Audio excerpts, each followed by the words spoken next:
What's up everybody, it is Adam here with another video. To my regular viewers, it's been a while since I've done a video, so I apologize for that. I've been gone for a while. I've been up in the Yukon.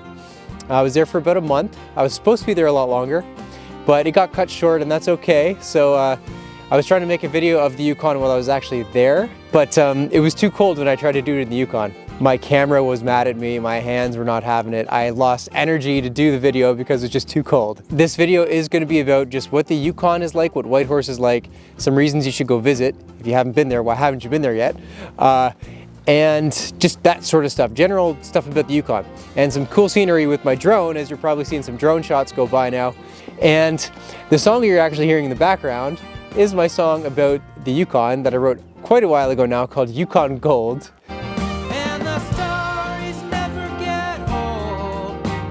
So anyways, I'm doing this video because a lot of people have an idea about what Whitehorse might be or what the Yukon might be, but they actually have no idea. And they have a lot of misconceptions about it. So we're just gonna clear that up in this video. Culturally, it's like Southwest meets native culture. Whitehorse is kind of like an island. It's actually more connected to Alaska than it is to the rest of Canada because the next nearest major towns are in Alaska. I believe it's Haines and Skagway. And the next nearest town in Canada isn't for like 8 hours away, and that's Prince George, way down in BC. So it's an island, and it's an island mentality there. You know, it's very small town vibes. There's about 40,000 people in Whitehorse. Everybody knows, you know, the other 39,999 of them. So everyone knows each other, and you know, they make their own fun, they do their own thing because they're all they've got up there. You know, it's its own little world. To make two distinctions, like there's Whitehorse, and then there's, you know, the rest of the Yukon. I'm actually more of a fan of the rest of the Yukon. It's just endless trees, endless vast expanses of wilderness, and the trees are actually quite big in the Yukon still. There's like, I've seen 80 footers, 100 footers there. Most of them are spruce trees and jack pines and stuff like that, but you know, it's absolutely gorgeous. And to top off the gorgeous expanses of wilderness there, you've got loads of mountain ranges there.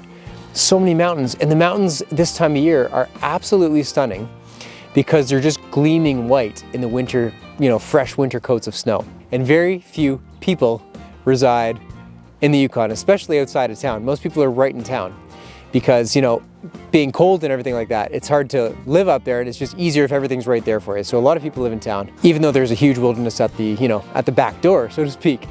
But it is awesome. If you're an outdoors person, you have to go to the Yukon. Like, why are you going to Florida all the time? Like, go to the Yukon. It's wicked up there. So if you haven't got the hint yet, the Yukon is very cold.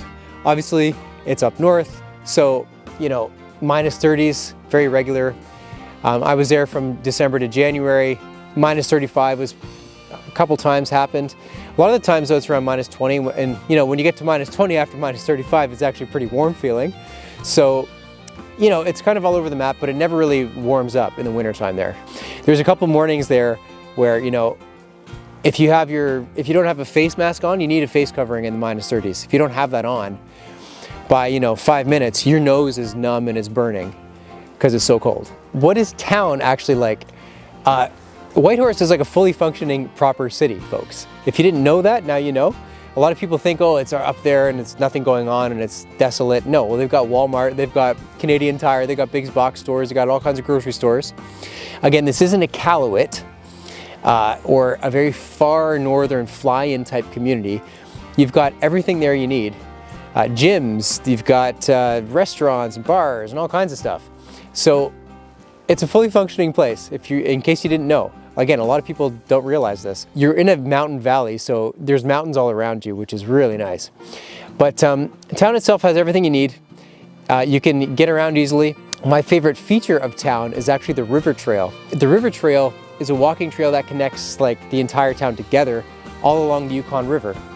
And I took it every day to get from point A to point B.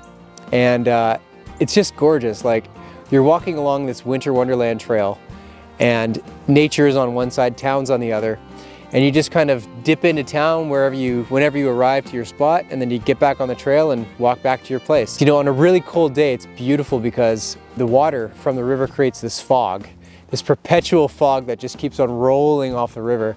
They call it like an ice fog.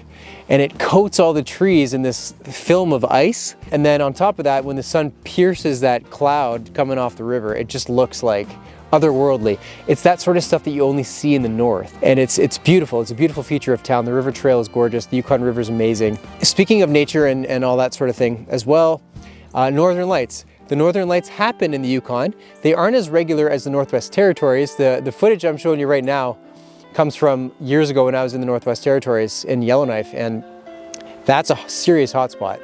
The Yukon gets them, but you know, it's not a serious hotspot for aurora activity, but you can see them, and it's usually an event. People will drive out of town to go get a better view of them and stuff when it does happen up there. So Northern Lights, fun times. Also, the darkness up there. You still get daylight there in the wintertime. It's not all darkness. The days are shorter for sure. Like the sun usually rises around 10, 10:30 I found, and kind of sets around 4, 4:30. So you get about a 6-hour day. And the cool thing is that the light, when the light comes at sunrise and goes down at sunset, it's just gorgeous. Like you get the pinks and the golds and the crazy blues and purples. And then since the sun is like so far south in the sky, you know, the light is just different. It's more golden all day long, kind of golden hour all day. You don't have like the spotlight over your face. It's like kind of a candle in the distance. But it's still bright. If you look at it, it's like, oh my God, it's, you know, it's still the sun, but it's just a less harsh light. It's a very, again, it's a northerly thing. The Yukon's a bit more expensive, but it's not like outrageously more expensive. Gas, you notice it, gas is like 30 cents more per liter, which was kind of harsh. If you want to buy a car in the Yukon, what a lot of people do is they buy them in BC and they drive their new car or their used car back up to the Yukon because they're expensive to buy. But groceries and everyday stuff is just like marginally more, I found. It wasn't outrageous. So day-to-day living isn't so bad. But the housing, whew, you know, just to give you an idea, a lot of people in town, there's a section of town that everyone just lives in mobile homes. It's very common, very normal there. To buy a mobile home, a half-decent one, you're looking at $300,000. To buy a really, you know, not so good one is like 150 grand. So it's kind of outrageous, to be honest. And on it goes.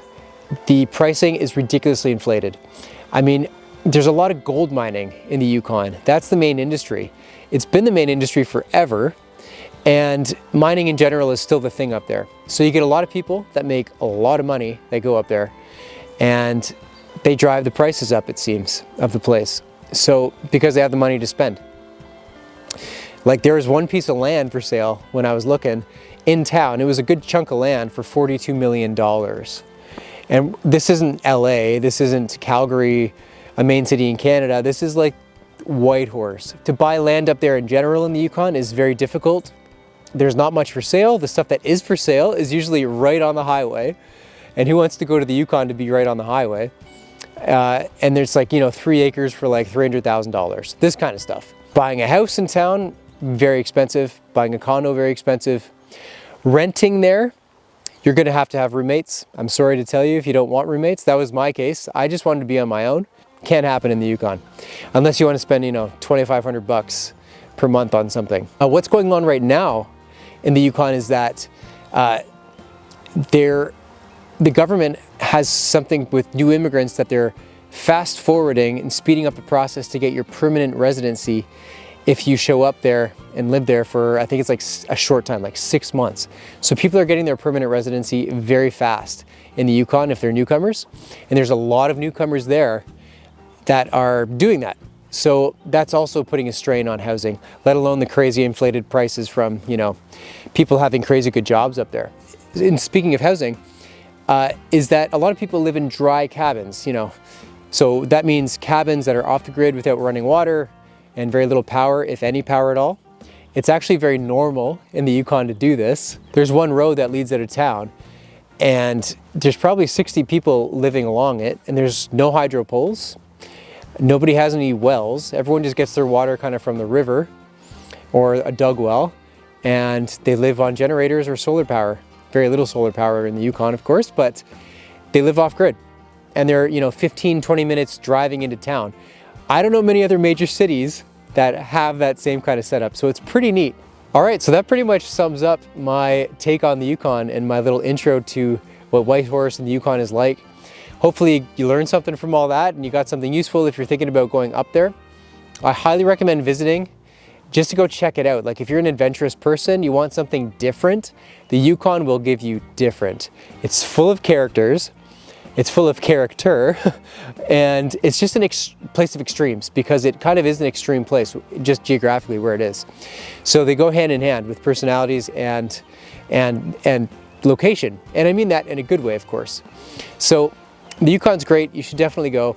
I hope you enjoyed my song playing during this too, Yukon Gold. I plan on releasing another batch of songs about the Yukon and the Arctic because I've been working up in the Arctic Ocean on cruise ships, playing music and doing bear guarding and zodiac driving and stuff like that too. So stay tuned for that if you've been following my music stuff. And otherwise, I hope you just enjoyed the scenery and enjoyed me talking about the Yukon. I'm gonna get out of here. It's pretty cold here, a little, you know, not compared to the Yukon, but it's cold enough that I'm gonna turn the camera off now and say bye, and I will see you next time. Cheers, everybody.